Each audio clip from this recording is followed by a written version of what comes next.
Soon after Papa's arrest, Mama relocates the family to the Japanese immigrant ghetto on Terminal Island.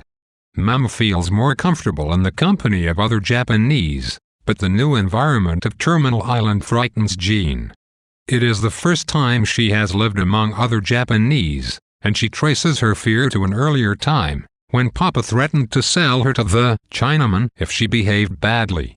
Mama and Chisa go to work for the canneries that own the island, and the family takes up residence in a barracks alongside the other migrant workers. Jean feels uncomfortable around the rough youth who proudly call themselves yoga or uncouth ones and pick on outsiders and people who do not speak their language. The other second graders tease Jean for not speaking Japanese, and both she and her 10-year-old brother, Kyo, must avoid the children's ambushes after school. The family lives on Terminal Island for 2 months, and on February 25, 1942 the government decides to move the Japanese farther away from the Long Beach Naval Station. The family, including Granny, Jean's 65-year-old maternal grandmother, is given 48 hours to leave. Mama has to sell her china because it will not fit in Woody's car. When a second-hand dealer insults her by offering only $15 for the china, she angrily smashes the entire set in front of him. The family settles in the minority ghetto of Boyle Heights in downtown Los Angeles. President Roosevelt has signed Executive Order 9066, which authorizes the War Department to remove persons considered threats to national security from military areas on the West Coast, and rumors begin to circulate about relocation. Mama finally receives a letter from Papa, who is being held at Fort Lincoln, a camp for enemy aliens in North Dakota. The Japanese both comfort themselves and excuse the U.S. government's actions with the phrase shikatagane, which means both "it cannot be helped" and "it must be done." Kyo and Jean enroll in school, but Jean does not like the cold, distant teacher, who is the first Caucasian from whom she has felt hostility. The public attitude toward the Japanese soon turns to fear, and a month after the Wakatsuki family settles in Boyle Heights, the government orders the Japanese to move again, this time to the relocation camp at Manzanar, California. Many Japanese accept the move because they are afraid of Caucasian aggression, but some simply see it as an adventure.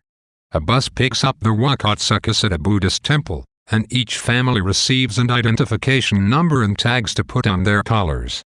Jean falls asleep on the bus, nearly half of which is filled with her relatives, and wakes up to the setting sun in the yellow, billowing dust of Owens Valley.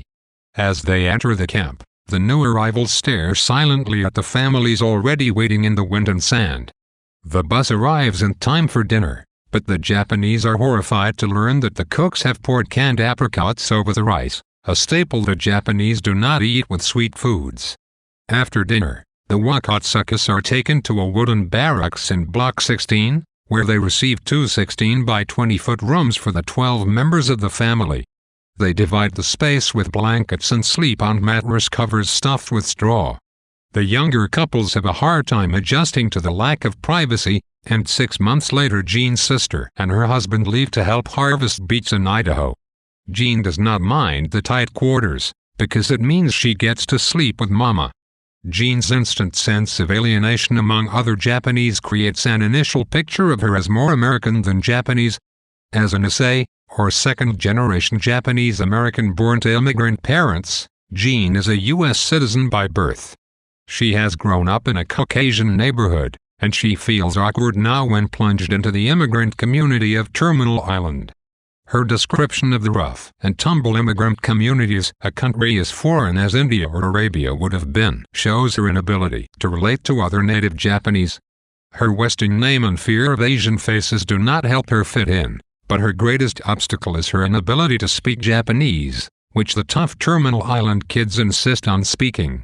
Her comment that the Japanese children despised her for speaking English establishes the theme of ethnic prejudice that runs throughout the memoir.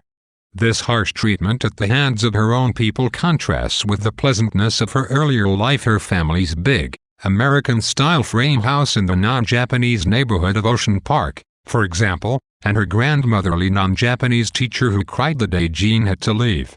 This kind America is all Jean has ever known, and she presents herself here not as a Japanese thrown into solidarity with her people, but as an American forced to live among an alien race.